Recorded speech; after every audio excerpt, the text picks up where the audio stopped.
ধরবো মুরগি কপা কপ, খাবো মুরগি খপা কপ, পালাবো আমি খপা খপ। গভীর জঙ্গলে এক গুহায় থাকত এক লোভী শিয়াল ও তার দুই ছানা। বনের শান্তি নষ্ট করে অন্য প্রাণীদের উপর অত্যাচার করাই ছিল তাদের নিত্যদিনের কাজ। শিয়ালের মূল লক্ষ্য ছিল গ্রামের সহজ সরল মানুষদের হাঁস মুরগি চুরি করা। তার এই উপদ্রবে পুরো বন ও গ্রাম অতিষ্ঠ হয়ে উঠেছিল, কিন্তু ধূর্ত শিয়ালকে থামানোর সাহস কারো ছিল না। শোন তোরা, আজ কিন্তু বড় শিকারের সুযোগ আছে। গ্রামের ওই বিদ্যর বাড়িতে আজ অনেক হাঁস মুরগি জমিয়েছে সে। আজ রাতে আমাদের ভোজ হবে। কিন্তু বাবা, গতবার ওই বিদ্যের বাড়ির কুকুরটা আমাদের প্রায় ধরে ফেলেছিল। আমার খুব ভয় করছে। হ্যাঁ বাবা, ওই বৃদ্ধ তো বেশ চতুর। এছাড়া বনের অন্য প্রাণীরাও আমাদের উপর খুব রেগে আছে। তারা বলেছে আমরা নাকি খুব অন্যায় করছি। তোর বোকারা, ভয় কিসের? আমি থাকতে তোদের কোনো চিন্তা নেই। বনের প্রাণীরা আমার ভয় পায়, কারণ তারা দুর্বল। আর এই লোভী হওয়াটাই আমাদের শক্তি। তোরা এখানে চুপচাপ থাক, আমি আজ শিকার নিয়ে ফিরবো। কোনো কথা হবে না, আমি যা বলছি তাই করবি। ঠিক আছে বাবা, কিন্তু সাবধানে থেকো।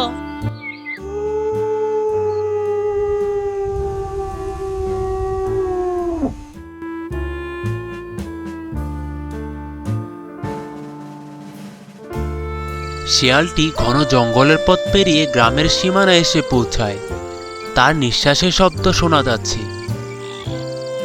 কিছুক্ষণের মধ্যে সে বৃদ্ধের বাড়ির উঠোনের কাছে পৌঁছে গেল।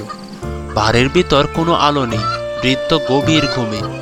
বাইরে রাখা হাঁস মুরগিগুলো নিশ্চিন্তে ঘোরাফেরা করছে। ধরবো মুরগি কপা কপ, খাবো মুরগি কপা কপ, পালাবো আমি খপা খপ।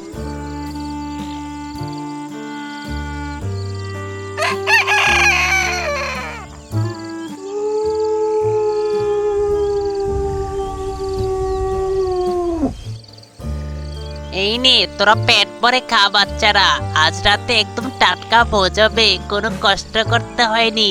বিদ্যার বাড়ির মুরগগুলো একদম সহজ শিকার ছিল। এত পাহারা থাকার পরও তুমি মুরগিগুলো নিয়ে এলে? বাবা, তোমার বুদ্ধি সত্যি অসাধারণ। বিদ্যার বাড়ির মুরগিগুলো খেতে কি দারুণ। কিন্তু বাবা, গ্রামের মানুষগুলো কি কিছু টের পায়নি? আরে না, তারা তো এতক্ষণে ঘুমের দেশে। আমি যখন আসছিলাম তখন দেখে এলাম বৃদ্ধটা তার ঘরে ঘুমিয়েছিল। বাবা, তুমি কি কাল আবার যাবে? অবশ্যই যাব। এই বৃদ্ধের বাড়িতে আমাদের ভান্ডার সবসময় ভরা থাকে। যতক্ষণ ওই বৃদ্ধ আছে আমাদের কোনো চিন্তা নেই। তোরা মনের সুখে খা। পরের বার তোরা আমার সাথে যাবি, তখন দেখবি শিকার কেমন করতে হয়।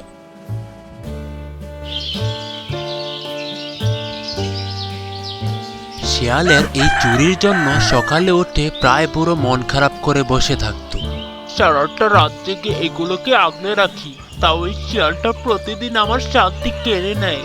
আমার কষ্টার্জিত হাঁস মুরগিগুলো এভাবে হারিয়ে যাচ্ছে। আমি অসহায় হয়ে দেখছি। কি পাপ করেছিলাম যে এই শিয়ালের অত্যাচার সহ্য করতে হচ্ছে। বনের মাঝখানে একটি বড় গাছের নিচে বানর, হরিণ, ছাগল, হাঁস এবং একটি কাক জড়ো হয়েছে। সবার চোখে মুখে শিয়ালের প্রতি ক্ষোভ। শোনো ভাইসব, এভাবে আর কতদিন চলবে? ওই শিয়ালটা তো আমাদের জীবনটা অতিষ্ঠ করে তুললো। গতকালও বৃদ্ধের বাড়ির মুরগি চুরি করেছে, তার আগের দিন আমার বাচ্চার খাবার চুরি করেছে। ঠিক বলেছিস ভাই, ওই শিয়ালের কারণে বনের শান্তি বলতে কিছু নেই। সে এখন নিজেকে বনের রাজা মনে করছে। কা কা, আমি নিজের চোখে দেখেছি কাল রাতে ওই শিয়ালটা তার ছানাদের ভোজ দিয়েছে। কা কা, একদম কোনো ভয়টয় নেই ওদের মনে। শিয়ালটা বলছিল সে নাকি এই জঙ্গলের মালিক। কা কা। কি এত বড় আসপর্দা! তাহলে শিয়ালটাকে আমাদের একটা উচিত শিক্ষা দিতেই হবে। কিন্তু কিভাবে? ও তো খুব ধূর্ত। কা কা, বুদ্ধি আমার কাছে আছে। ও যেমন ধূর্ত, আমাদের কৌশলও হতে হবে তার চেয়েও বেশি তীক্ষ্ণ। কা কা।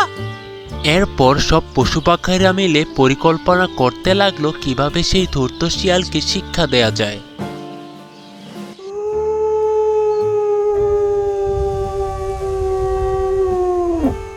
রাতের বাতাসটা আজ কত মধুর। কত সহজে না পেট ভরে ভোজ পাওয়া যায়। ওই বোকা বৃদ্ধটা আজ নিশ্চয়ই গভীর ঘুমে আচ্ছন্ন। আমার এই চুরির নেশাটাই আমার আসল আনন্দ। শিয়ালটি ঝোপঝাড়ের আড়াল দিয়ে খুব সাবধানে এগুতে থাকে। সে বারবার কান খাড়া করে শুনছে কোথাও কোনো শব্দ হয় কিনা। ধরবো মুরগি কপা কপ, খাবো মুরগি কপা কপ, পালাবো আমি খপা খপ। শিয়াল যখনই মুরগি নিয়ে পিছনে ঘুরবে ঠিক তখনই সেই বৃদ্ধ এসে হাজির, আর তার হাতে থাকা লাঠি দিয়ে শিয়ালের মাথায় সজোরে আঘাত করে। এতে শিয়াল সাথে সাথে মাটিতে লুটিয়ে পড়ে। আজ তোর শাস্তি পা বেটা শিয়াল। শিয়ালকে বেশ কিছুদিন বৃদ্ধ তার বাড়িতে আটকে রাখে, কিন্তু তার মনে ছিল অনেক মায়া।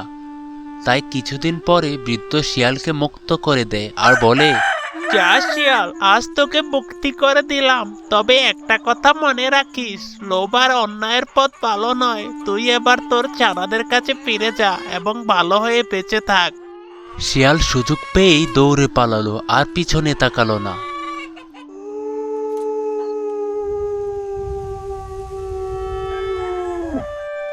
এবং কিছুক্ষণ পরে শিয়াল তার গুহায় এসে পৌঁছালো।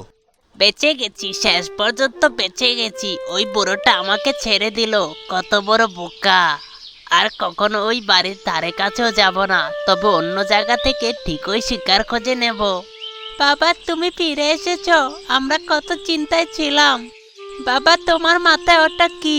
রক্ত কেন? তুমি কি পিদ্দের হাতে মার খেয়েছো? চুপ কর তোরা, সব প্রশ্ন পরে করবি, যা হবার হয়ে গেছে। ওই বুড়োটার সাহস তো কম নয়, আমাকে আঘাত করার সাহস দেখালো। আজ আমি বেঁচে ফিরেছি, কিন্তু পরের বার আমি এমন কিছু করব যে পুরো গ্রাম আর এই জঙ্গল চিরকাল মনে রাখবে।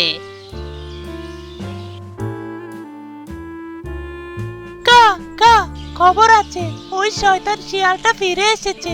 আমি নিজের চোখে দেখেছি। সে কুয়ার সামনে দাঁড়িয়ে অদ্ভুত সব আচরণ করছে। কি, ফিরে এসেছে?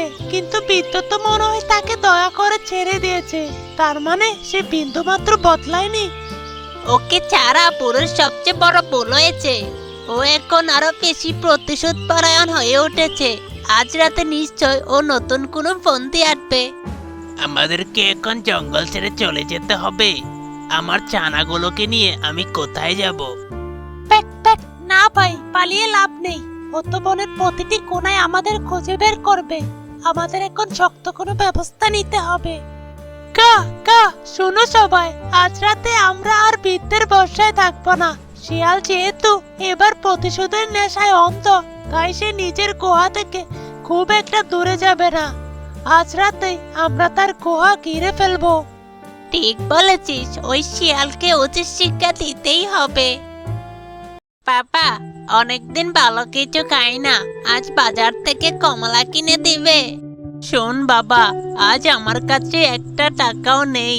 তোর মা মারা যাওয়ার পর থেকে দিনগুলো খুব কঠিন হয়ে গেছে। বিশ্বাস কর, আমার কাছে একটা টাকাও নেই যে আমি তোকে কমলা কিনে দিব।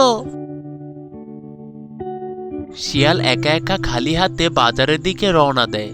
পথে সে বারবার তার ফাঁকা পকেটের দিকে তাকাচ্ছে। কিছুক্ষণের মধ্যেই সে বাজারে চলে যায়। দোকানদার বানরবাবু খুব দাপটের সাথে তার ফলের সাথে সাজিয়ে বসে আছে। শিয়াল খুব ভয়ে ভয়ে তার সামনে গিয়ে দাঁড়ায়।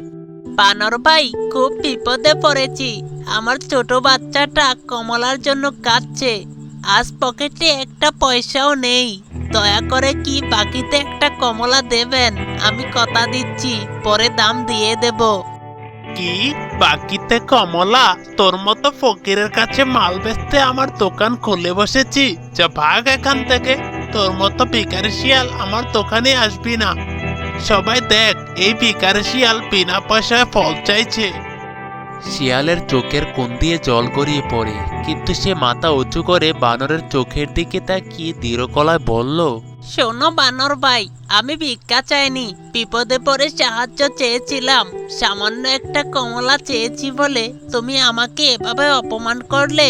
আমার পকেটে টাকা থাকলে আমি নিজেই তোমাকে দাম দিয়ে দিতাম, কিন্তু তুমি আজ যা করলে তা একজন দোকানদারের কাছে কেউ আশা করে না। মনে রেখো, অহংকার কারোই চিরকাল থাকে না। দোকানের আশেপাশে অন্য প্রাণীরা শিয়ালকে দেখে হাসাহাসি শুরু করে। শিয়াল মাথা নিচু করে অপমানিত হয়ে বাজার থেকে বেরিয়ে আসে। শিয়াল খুব ভগ্ন হৃদয়ে বনের দিকে হাঁটতে লাগলো। আকাশে মেঘ জমতে শুরু করেছে, পরিবেশটা বেশ থমথমে। শিয়াল আনমনে হাঁটতে হাঁটতে হঠাৎ থমকে দাঁড়ায়। আমার ছানাটা নিশ্চয়ই এখনো ক্ষুধার্ত হয়ে আমার পথের দিকে চেয়ে আছে। আমি কি মুখ নিয়ে তার কাছে যাব? হঠাৎ শিয়ালের নজর পড়ে রাস্তার একপাশের ঝোপের আড়ালে। সে দেখে একটি হাঁস রক্তাক্ত ও আহত অবস্থায় পড়ে আছে এবং যন্ত্রণায় কাতরাচ্ছে। শিয়াল নিজের কষ্ট বলে দ্রুত হাঁসের কাছে ছুটে যায়। আরে তোমার কি অবস্থা? কে করলো তোমার এই হাল? দাঁড়াও, আমি তোমাকে তুলে আমার ঘরে নিয়ে যাই, সেখানে তোমার চিকিৎসা করাবো। আমাকে আমাকে আর বাঁচাতে পারবে না শিয়াল ভাই, আমার সময় শেষ হয়ে এসেছে। কিন্তু তোমাকে অনেক ধন্যবাদ, তুমি এত কষ্টের মাঝেও আমাকে সাহায্য করতে এগিয়ে এসেছো। তুমি তুমি কথা বলছো? হ্যাঁ, আমি কোনো সাধারণ হাঁস নই, আমি জাদুর হাঁস। তোমার মনের খবর আমি সব জানি। তুমি কত গরিব, তোমার ছানাটা আজ কত কষ্ট করে ঘুমাচ্ছে, আর বাজারে সেই বানরটা তোমাকে কি অপমানটাই না করেছে, সব আমি জানি। তুমি একজন ভালো বাবা, একজন দয়ালু প্রাণী। হাঁসটি তার ডানা থেকে একটি উজ্জ্বল চকচকে সোনালী রঙের বীজ বের করে শিয়ালের কাছে দেয়। এই নাও শিয়াল ভাই, এটি একটি জাদুর বীজ। এই বীজটি তুমি যে ফলের কথা ভেবে মাটিতে রোপণ করবে, সেই ফলের গাছই জাদুকরি ভাবে মুহূর্তের মধ্যে বড় হয়ে উঠবে, আর সেই ফলের কখনো শেষ হবে না। যাও, তোমার ছানার কষ্ট দূর করো। কথাগুলো শেষ করে জাদুর হাঁসটি আলোর এক ঝলকানিতে অদৃশ্য হয়ে যায়। শিয়াল অবাক হয়ে হাতের সোনালী বীজের দিকে তাকিয়ে থাকে। শিয়াল দৌড়ে বাড়িতে পৌঁছায়। সে একটু জায়গা পরিষ্কার করে হাঁসের দেওয়া সেই সোনালী বীজটি মাটিতে খুঁড়ে পুঁতে দেয়। সে চোখ বন্ধ করে একাগ্রমনে ভাবল, আমার ছানাটা কমলার জন্য কেঁদেছিল। হে জাদুর বীজ, তুমি আজ একটি বিশাল কমলা গাছ হয়ে ওঠো। বীজটি মাটিতে পড়ার সাথে সাথে মাটি থেকে সোনালী আলো বের হতে লাগলো। মুহূর্তের মধ্যে একটি চারা গাছ যত বড় হতে থাকে এবং ডালপালা ছড়িয়ে গাছটি বিশাল আকার ধারণ করে। গাছটিতে বড় বড় রসালো এবং উজ্জ্বল কমলা ঝুলে আছে। সত্যি সত্যি কমলা গাছ হয়ে গেছে। ওরে আমার সোনা, জেগে ওঠ, তোর জন্য একটা সারপ্রাইজ আছে। তাড়াতাড়ি বাইরে আয়, দেখে যা আজ কি অলৌকিক কাণ্ড ঘটেছে। ছোট শিয়াল ছানাটির চোখ কচলাতে কচলাতে বাইরে বেরিয়ে আসে। গাছটি দেখে সে অবাক হয়ে যায়। বাবা, এটা কি আমার জন্য এত বড় কমলা গাছ? তুমি তো বলেছিলে কমলা নেই, কিন্তু এটা তো জাদুর গাছ মনে হচ্ছে। হ্যাঁ রে সোনা, এটা জাদুর ফল। আজ থেকে আর কোনোদিন তোকে না খেয়ে থাকতে হবে না। শিয়াল গাছ থেকে একটি বড় কমলা পেড়ে তার ছানার হাতে দেয়। ছানাটি তৃপ্তি করে কমলাটি খেতে থাকে। শিয়ালের চোখে তখন খুশির জল। এভাবেই সেই শিয়াল কমলা খাওয়ার পাশাপাশি বাজারে সেই কমলা বিক্রি করতে লাগলো, এবং কমলা বিক্রি করে শিয়াল অনেক বড় লোক হয়ে গেল। তাদের আর কোনো দুঃখ রইল না। সুখে শান্তিতে শিয়াল আর তার ছানা বসবাস করতে লাগলো।